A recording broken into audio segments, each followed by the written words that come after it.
जरा सोचो, तुम बैंक में छोटी मोटी चोरी करने जाओ, लेकिन तुम्हारे हाथ देश के सबसे पावरफुल लोगों के खिलाफ खतरनाक सबूत लग जाएं। कहानी की शुरुआत होती है स्पेन के वेलेंसिया शहर में, जहां कई दिन से जबरदस्त बारिश हो रही थी। तब हम सैंड्रा नाम की एक बैंक मैनेजर को देखते हैं, जो बारिश में भी काम पर जा रही थी।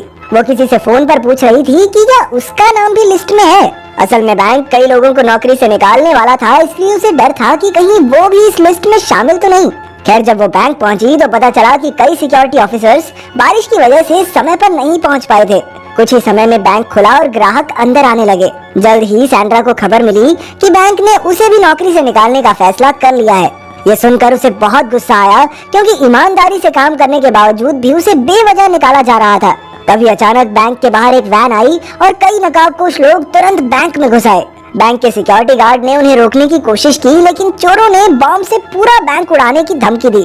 इसके बाद उन्होंने बैंक के दरवाजे बंद किए और फिर चोरों ने वहां मौजूद सभी लोगों को बंदी बना लिया। लेकिन एक क्लर्क ने बड़ी चालाकी से अलार्म बटन दबाकर पुलिस को खबर कर दी, पर चोरों के लीडर यूरुग्वायो ने उसे देख लिया और सबके सामने बुरी तरह पीटा। तब लोको नाम के एक चोर ने बैंक के सारे कैमरास बंद कर दिए और फिर ऑफिस में बैठी सैंड्रा को हथकड़ी लगाकर कैद कर दिया। इधर पुलिस बैंक के बाहर पहुंच चुकी थी और फिर इंस्पेक्टर होजे ने बैंक में फोन करके चोरों से बात की। पर यूरुग्वायो ने होजे से मांग की कि अगर सरकार बंदियों को जिंदा छुड़ाना चाहती है तो उन्हें उसे और उसके साथियों को सुरक्षित देश से बाहर भेजने का इंतजाम करना होगा। उधर गैलेगो एक मेटल डिटेक्टर की मदद से कुछ ढूंढ रहा था और जैसे ही मेटल डिटेक्ट हुआ तो उसने एक वेल्डिंग मशीन से जमीन में छेद कर दिया, जहां से एक खुफिया रास्ता निकलकर सामने आया। असल में ये पहले से चोरों के प्लान का हिस्सा था। यूरुग्वायो ने तो बस पुलिस को भटकाने के लिए प्लेन की मांग की थी। उन्होंने पहले ही ये सुरंग तैयार कर ली थी ताकि इसके जरिए भागकर वो पुलिस को चकमा दे दें। लेकिन पिछले कुछ दिन से हो रही भारी बारिश की वजह से ये सुरंग पूरी तरह पानी से भर चुकी थी और अब बैंक लूटकर इस रास्ते से भागना तो लगभग नामुमकिन सा था।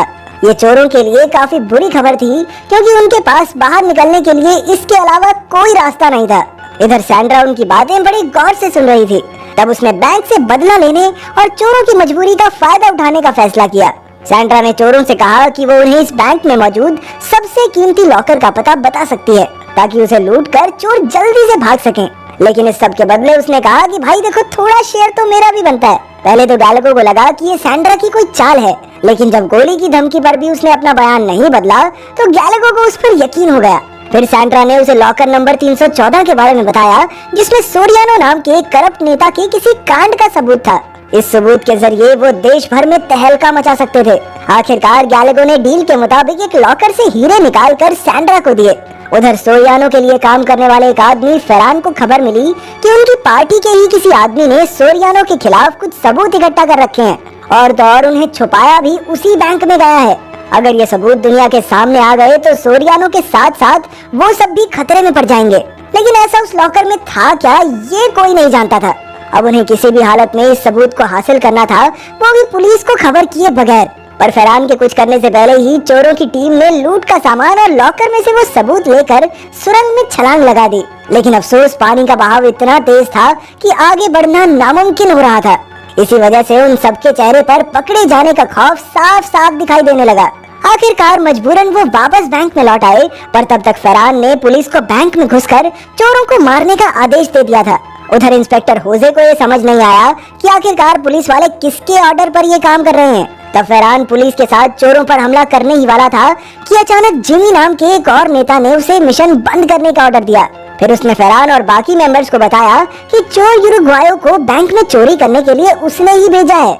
असल में जिमी को लॉकर में मौजूद उस सबूत के बारे में पता चल गया था, इसलिए उसने यूरुग्वायो के जरिए उसे हासिल करने का प्लान बनाया। लेकिन ये सब सुनकर उसके साथ ही भड़क उठे, क्योंकि जिमी सबूत को उन सबके खिलाफ भी तो इस्तेमाल कर सकता था। खैर, तब फरहान ने उन सबको समझाया कि भाई ये लड़ने का टाइम नहीं है, जल्दी से उस सबूत को हासिल करके तबाह करते हैं। इसलिए उन्होंने किसी ऐसे आदमी को ढूंढने का फैसला किया जो ये काम कर सके। वहीं बैंक में यूरुग्वायो को समझ नहीं आ रहा था कि यहाँ से बचकर जाएंगे कैसे।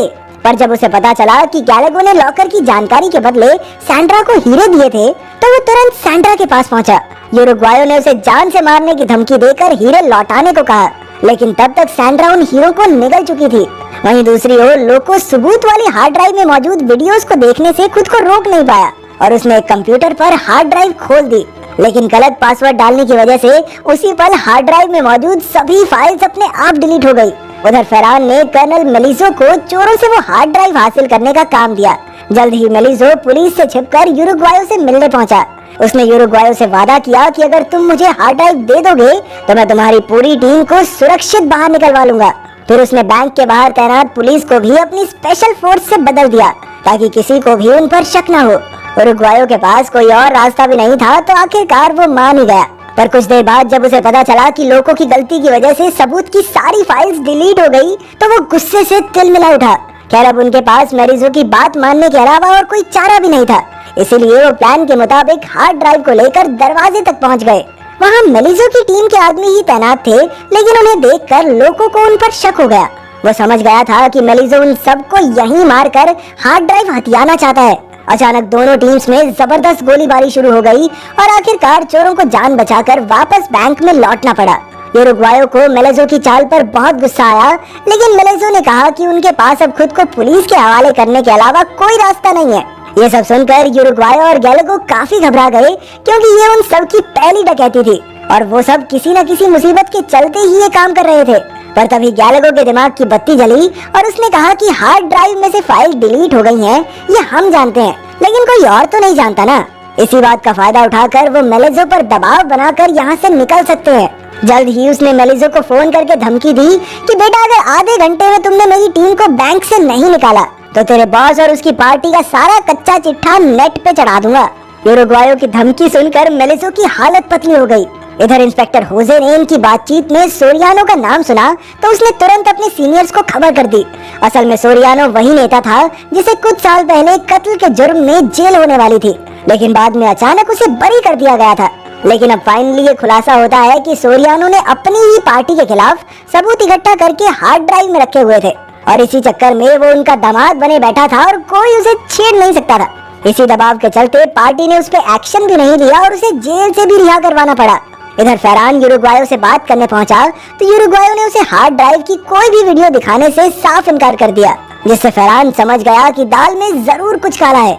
लेकिन जब तक हार्ड ड्राइव यूरुग्वायो के हाथ में थी तब तक मेलिज़ो कोई भी खतरा मोल लेने को तैयार नहीं था।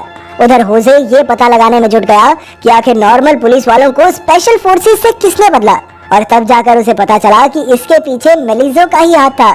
उधर मेलिज़ो ने चोरों को एयरपोर्ट ले जाने के लिए एक बस का इंतजाम किया, लेकिन असल में तो वो पूरी बस को बॉम्ब से उड़ाकर चोरों के साथ साथ हार्ड ड्राइव को भी नष्ट करने का प्लान था। पर गैलेगो मेलिज़ो से भी शातिर निकला। उसने सोचा कि अगर वो मेलिज़ो की जगह होता तो चोरों को इतनी आसानी से बचकर जाने नहीं देता, इसलिए उसे शक हो गया था कि इसमें भी इसकी कोई चाल जरूर होगी। पर फिर उसने कहा कि जब तक उनके पास पार्टी के काले सच से भरी ये हार्ड ड्राइव है तब तक उनका कोई भी कुछ नहीं बिगाड़ सकता। हालांकि ये हार्ड ड्राइव खाली थी, लेकिन फिर भी वो इसके जरिए पार्टी को ब्लैकमेल कर रहे थे। इसी दौरान फरहान को अपने जासूसों से खबर मिली कि यूरुग्वायो ने तो सबको बेवकूफ बनाया है, क्योंकि असल में अब हार्ड ड्राइव में कुछ है ही नहीं। पर वो ये बात भूल गया कि होजे भी वहीं मौजूद था।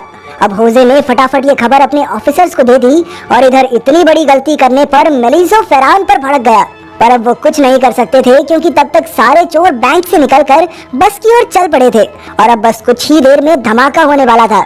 लेकिन फिर ये खुलासा होता है कि असल में वो चोर नहीं बल्कि आम लोग थे, जिन्हें चोरों ने अपने कपड़े पहनाकर बस की ओर भेजा था। चोर तो अपनी लूट का माल लेकर एक बार फिर से सुरंग के रास्ते निकल पड़े थे। खुशकिस्मती से बारिश रुकने की वजह से सुरंग का पानी कम हो गया और आखिरकार वो सब तैरकर सुरंग पार कर गए। जब तक मेलिज़ो की टीम उन्हें पकड़ने बैंक तक पहुंची तब तक वो सब कपड़े बदलकर रेलवे स्टेशन तक पहुंच चुके थे। इसी दौरान मेलिज़ो और फरहान को खबर मिली कि उनकी पार्टी की काली करतूतों की बात देश भर में फैल चुकी है। असल में इंस्पेक्टर होसे ने मीडिया को खबर कर दी थी कि जिमी, फरहान और मेलिज़ो ने किसी खास हार्ड ड्राइव को हथियाने के लिए बैंक में डकैती को अंजाम दिया। वहीं दूसरी ओर यूरुग्वायो, गैलेगो और उनके बाकी साथी सुरक्षित अपने अपने रास्ते पर निकल गए। अब उन्हें किसी बात का कोई डर नहीं था, क्योंकि वो जानते थे कि जब तक उनके पास वो हार्ड ड्राइव है तब तक कोई भी उनका कुछ नहीं बिगाड़ सकता। वहीं दूसरी ओर मेलिज़ो, फरहान और बाकी पार्टी मेंबर्स काफी बड़ी मुसीबत में